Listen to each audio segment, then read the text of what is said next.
Hello, welcome to The Buzz. My name is Susie Lytle, and on this episode, we're going to be touring the preserves with some surprising structures.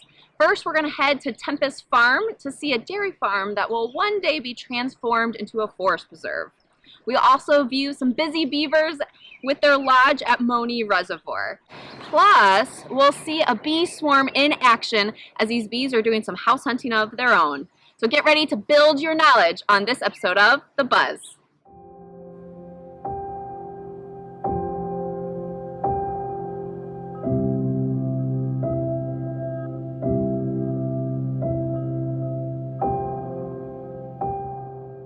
Welcome to Tempest Farm.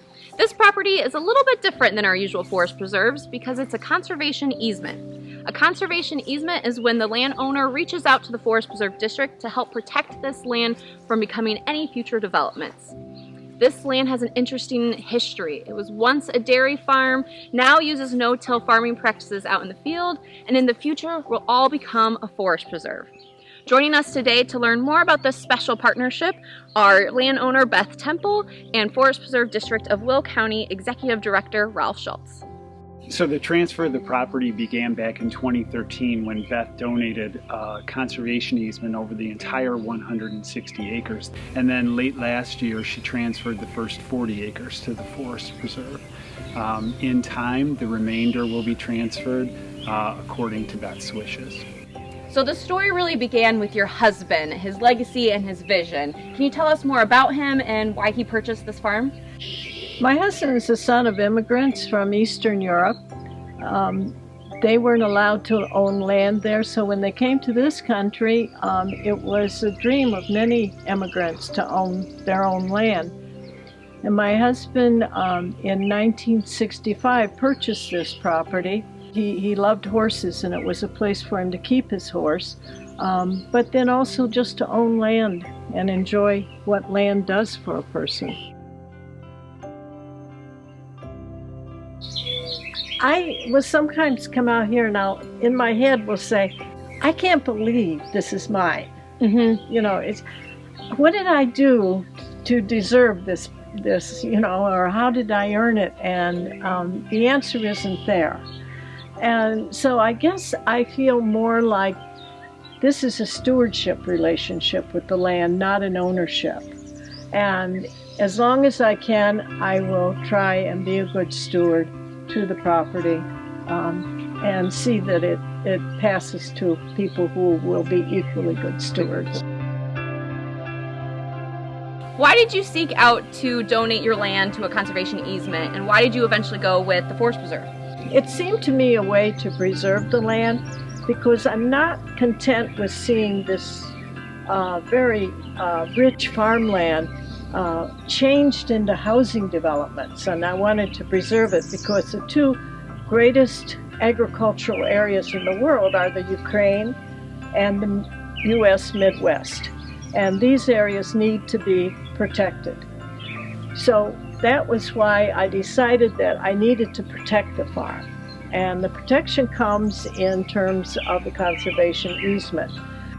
And I decided on the Forest Preserve for a couple reasons. The main reason was it protects the property from eminent domain taking. The Forest Preserve in Will County is incredible in terms of its educational programs, its outdoor programs, the variety of them, the people that are involved, and just the way the facilities are maintained. So that gave me confidence that the Forest Preserve would protect the buildings and protect the land. There are financial benefits. Because I donated the farmstead, that reduces my real estate property taxes. It reduces my insurance costs. It reduces some of my physical work here that I don't have to maintain the buildings or the grass or anything. The Forest Preserve takes over and does that for me.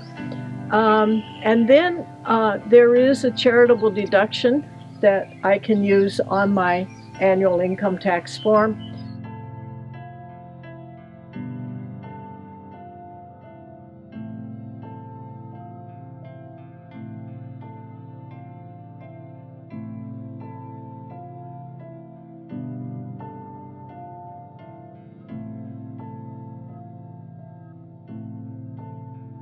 They have approximately 1,400 children that they try to help out. And so it's very hard to find a food pantry that accepts fresh food. With gardening, you can legitimately get dirty, and you get food, and other people benefit.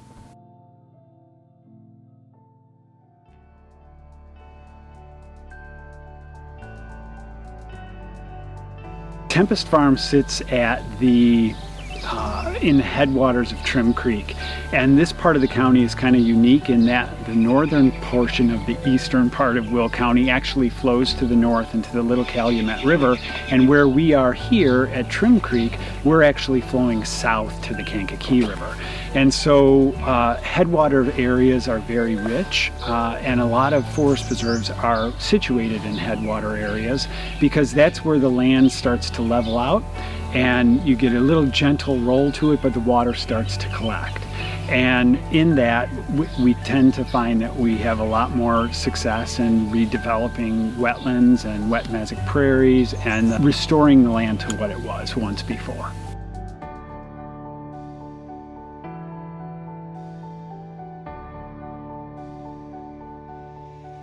Overall, the Forest Preserve owns about 22,500 acres. Of that, about 3,200 acres is in agriculture. Ultimately, those properties will be restored to their natural habitats, whatever those were, but for the time being, as an interim land use, we'll continue to provide agricultural. If we were to let the land go fallow, the first things that would come in would be successionary species, but also we would get a lot of invasive species. And so for us, it's easiest to go from agriculture back into a restored prairie or savanna. How many conservation easements does the district hold? We have a number of conservation easements. Places like the farm here, the Tempest Farm, it's primarily agricultural, and so we're protecting the farm and the property here. But in other areas, we have conservation easements on natural areas that abut places like Hickory Creek Preserve and others like that. We also have conservation easements on our property given to someone else to protect an investment that they've made on the property. So if we have a large grantor, they may ask that we place conservation easement that they then hold to basically hold our feet to the fire. Sure. Make sure we do right. Make sure we do what it is that we said that we were going to do and maintain the property as such.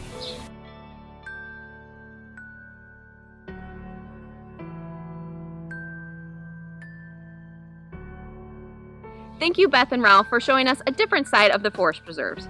Conserving open land is so important to create thriving ecosystems. The more open land we can conserve, the more wildlife corridors we can make. These corridors connect wildlife populations separated by human development.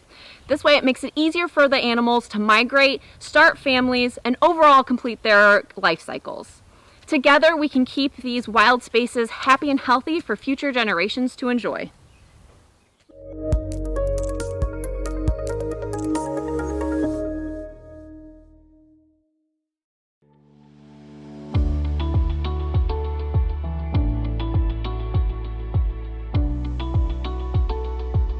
A 182 unique works of art from all across the country will be on display at the Inspired by Endangered Species Quilt Exhibition through July 25th. The impressive collection is divided among 4 visitor centers: Isle a la Cache Museum in Romeoville, Four Rivers Environmental Education Center in Channahon, Sugar Creek Administration Center in Joliet, and Plum Creek Nature Center in Crete Township. The National Touring Exhibition highlights the plight of vulnerable flora and fauna from around the world through colorful quilted panels. The quilts vividly depict plants and animals that are teetering on the brink of extinction unless action is taken to aid their dwindling populations. The creators definitely had an eye for detail, and these clearly aren't the same as your grandmother's quilts. We hope this exhibition leaves you feeling inspired to help our plants and animals in peril. While visiting, you can also purchase the companion book to learn more about the endangered species that inspired these works of art. The exhibition is free and hours vary, so visit reconnectwithnature.org for more details and then stitch together a plan to visit all 4 sites.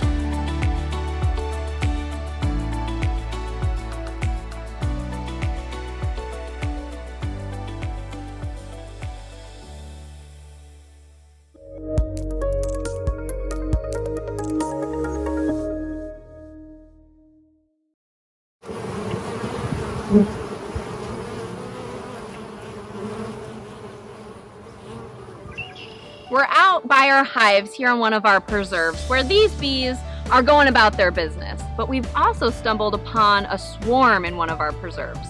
So let's get a closer view and learn about why they're swarming. Honeybee swarms are an amazing sight to see. The word swarm isn't as chaotic as it sounds. I've always pictured Winnie the Pooh running away from a gang of angry bees. But in reality, the bees are calm and gentle, as this is a normal part of their annual life cycle living in a colony. Swarms can have up to 1,500 to 30,000 bees. They include the worker bees, drones, and a queen. And what they're doing is looking for a new home. So just like us, they have to go house hunting. The first signal to swarm is when the hive becomes overcrowded. When this happens, new queen cells are laid so that the hive will have a future leader when the current one leaves in the swarm. They also stop feeding the current queen so she can get in shape to make the journey. It takes 16 days before the new queens emerge. A day or two before that happens is when the move begins. The current queen of the hive leaves and takes about 1/3 to 2/3 of the bees with her. These bees must fuel up on food because they'll be sticking by their queen for the majority of the swarm. When the bees are on the move, they're looking for a tree to go to, a tree branch or shrub, about 3 to 15 feet up high. The swarm can form into like a basketball shape, football, and sometimes spread out a little further. When the bees have found a good place to rest, then they'll send out scouts to look for a new place. Honeybees are cavity nesters, so they like to live in hollow trees. This is another good reason why we keep dead trees in the forest in our yards. Now when these scouts find something great, they'll come back to the swarm and do a waggle dance. This dance will show them that they found a great place to live. The scout with the strongest and most excited dance will win over the group and they'll follow her to the new location. Back at the original hive, the new queen Hunger Games begin.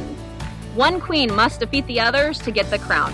When she's victorious, she'll go on a mating flight. And when she's had enough time on the town, she'll come back, start laying eggs, and business continues as usual. What do you do when you find a swarm? Don't panic. These bees are just house hunting and will be gone in a few hours to a few days. You can also call a local beekeeper to move the swarm for you. Go to willbees.org to find the Will County Beekeeping Association webpage and find local beekeepers near you. And lastly, celebrate. Swarms can be a good sign that these bees are doing well in their habitat and need an upgrade to keep pollinating and to keep thriving.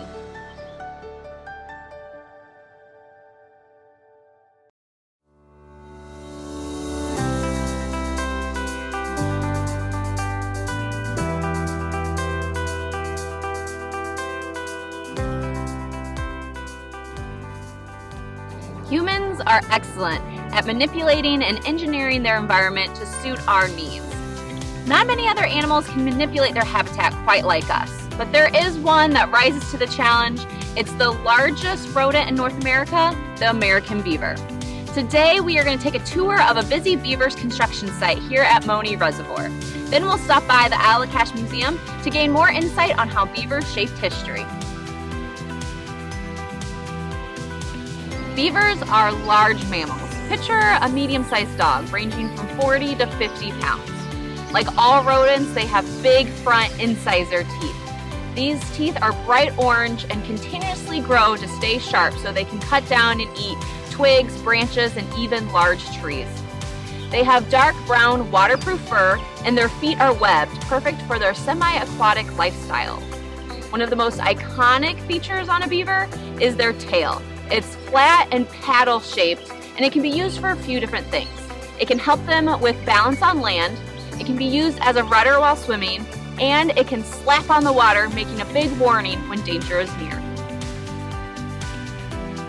Beavers are called a keystone species It's because other plants and animals depend on them to modify this environment to suit all of their needs. Without their presence, the ecosystem would drastically change. So the first step in creating this oasis is to build a dam. This dam is made out of twigs, logs, branches, grasses, and all glued together with mud. The goal of the dam is to slow the flow of the river or stream. Now, the construction of the dam depends on how fast that water is moving. If it's moving slower, the beaver will construct it straight across, much like this one. If the water is moving faster, it turns into more of a U shape to prevent it from washing away.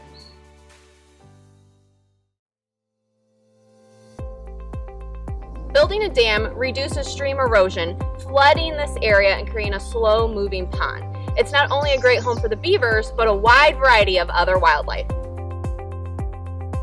This waterway is connected to Rock Creek, which often gets runoff from agricultural land and our highways. Another good benefit of having a beaver dam is that it helps naturally filter out pollutants such as nitrogen. By slowing down the water, plants are encouraged to grow. With the plants comes bacteria, and when the water loses oxygen or is oxygen low, the bacteria goes to the nitrogen and breaks it up. We've stumbled across a second beaver dam. You can tell that this one's a little bit smaller, but it's really cool because you can visually see how it's modifying this environment. The water levels are at two different heights. The higher up there, lower down here, slowing it down when it comes to here to flood the area. The next project for the beaver is to construct its home, or a lodge. These are dome-like structures that can be built in the bank like this one, or out on the open water creating an island. They can be pretty big. Picture about 4 to 6 feet tall and 40 feet wide.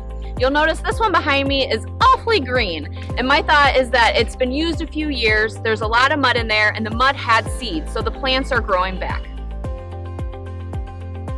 The most important feature is where the entrance is located. These entrances are located underneath the water, and it's because beavers are excellent swimmers. However, their predators, the coyote, are not. Inside the lodge, there's about 4 to 8 feet worth of living space. It's insulated using bark, grasses, and wood chips, and ventilated with a small hole on top called the chimney. Family groups of about 8 beavers live inside the lodge. This includes 2 parents, 2 to 3 babies, also called kits, and 2 to 3 yearlings that aren't ready to be on their own yet. The lodges are built and maintained in the summer months. Come fall, these beavers will be busy storing up food for winter. They spend their winters active inside the lodge. It's much warmer in there, about 34 degrees warmer than the outside temp during the winter. Another similar animal to the beaver that lives in these waters and builds a lodge home is the muskrat.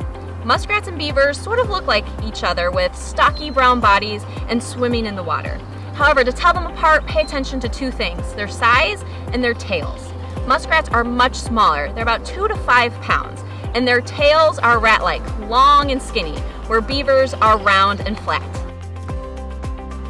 When it comes to constructing their lodges, beavers and muskrats use different building materials, like the 3 little pigs.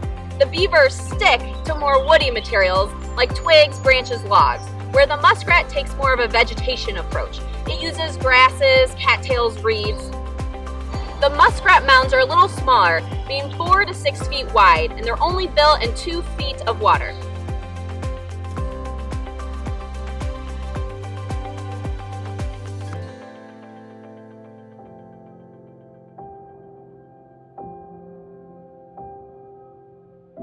We're here at Isle of Cache Museum in Romeoville with interpretive naturalist Sarah Russell, who's going to tell us more about the history of the beaver.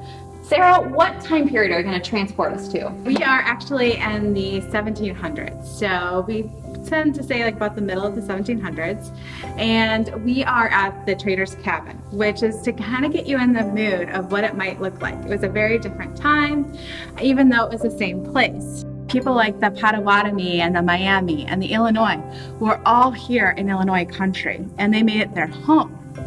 But we also had some people coming in who were new to the area, the French. They were coming down from Canada, and the reason why they came here is the beaver. Obviously, when the French were coming down, they weren't looking for live animals or pets or anything like that, right? So they wanted the furs.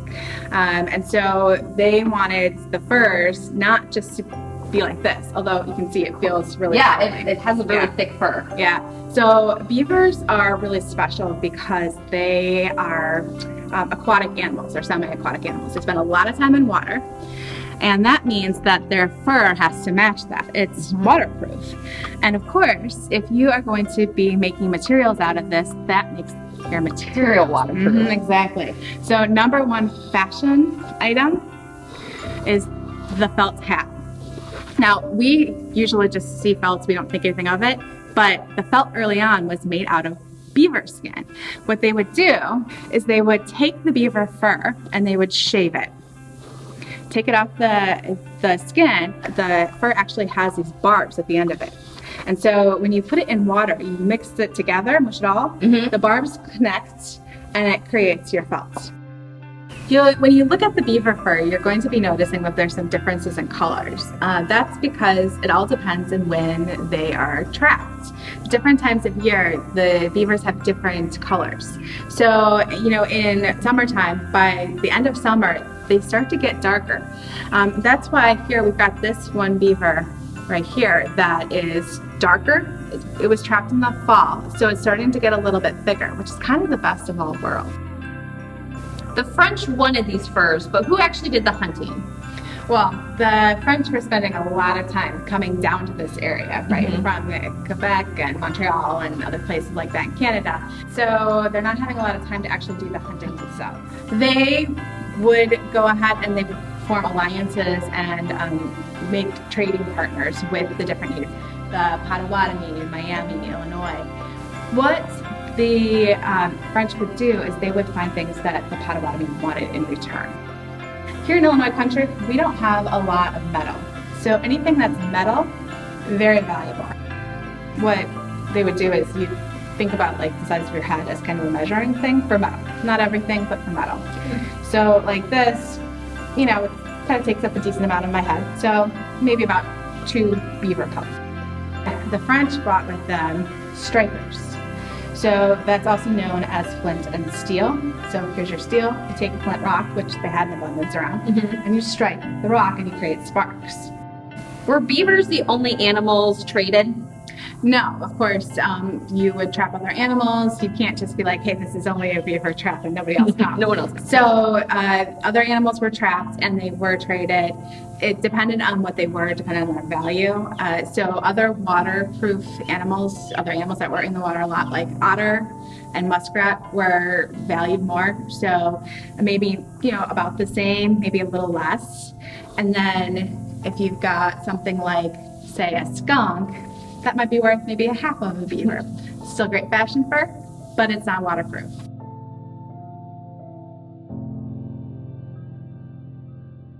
Once prized for the fur trade and now celebrated for its ability to engineer wetlands, the American beaver is a welcome resident in our forest preserves. And now keep your eyes out along the waterways for dams and lodges, and don't forget to check the trails for beaver chews. We may not see a beaver, but we can find its signs along the way, showing us that it's busy constructing a healthy ecosystem for the local wildlife.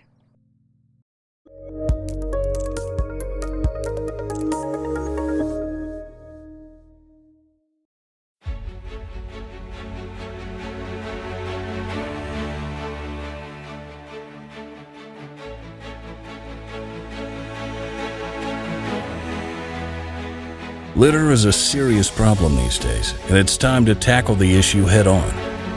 If we don't, we are quite literally just kicking the can down the road for future generations. Litter is public enemy number one for a number of reasons. First, it's unsightly, it's disturbing. We don't want to be in a natural area or along a trail recreating and having a good time and see it strewn with litter.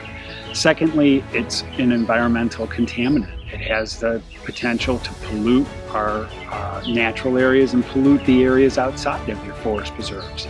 And then also there's a cost associated with it. The cost to remove the litter, the cost to dispose of the litter, those are all real things that add up. And it may not necessarily be an issue for just the forest preserve, but when you compound that across our environment and across our homes and our neighborhoods and our cities and the streets, it can be a real issue.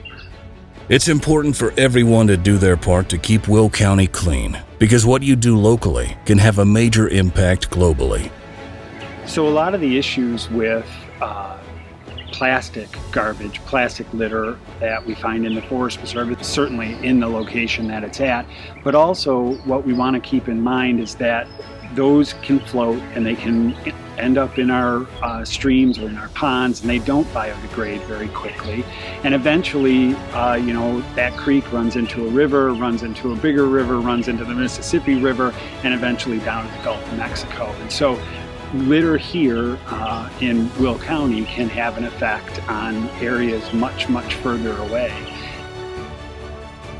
Some of the most pervasive types are just single-use plastics, food containers, water bottles, that type of a thing that people either lose, they intentionally throw, or they get blown out of a trash can or something like that. And then also another bad one would be fishing line. And fishing line that's left by fishermen on the side of a pond or a creek or one of our rivers, and it's picked up by wildlife, which can be a danger to them. They can get entangled in it, but they can also use it for nest building, and then other birds get entangled in it. We maintain our sites as best we can, but we don't have people on our site every day. So what we would encourage people to do, again, is if you see litter and you can pick it up and it's easy to pick up, great, do that. Please dispose of it properly in a forest preserve trash can. If it's too big for you, if it's something that someone has fly dumped, which is when a person might be doing some work on their house and they decide that they want to just dump the construction debris on the forest preserve site, report that to us and we'll take care of that. Do you hate litter as much as we do? Stop by one of our visitor centers and get a free picker to join our anti-litter movement. Together, we can make this world a better and cleaner place. For more information on the Public Enemy #1 campaign, visit reconnectwithnature.org.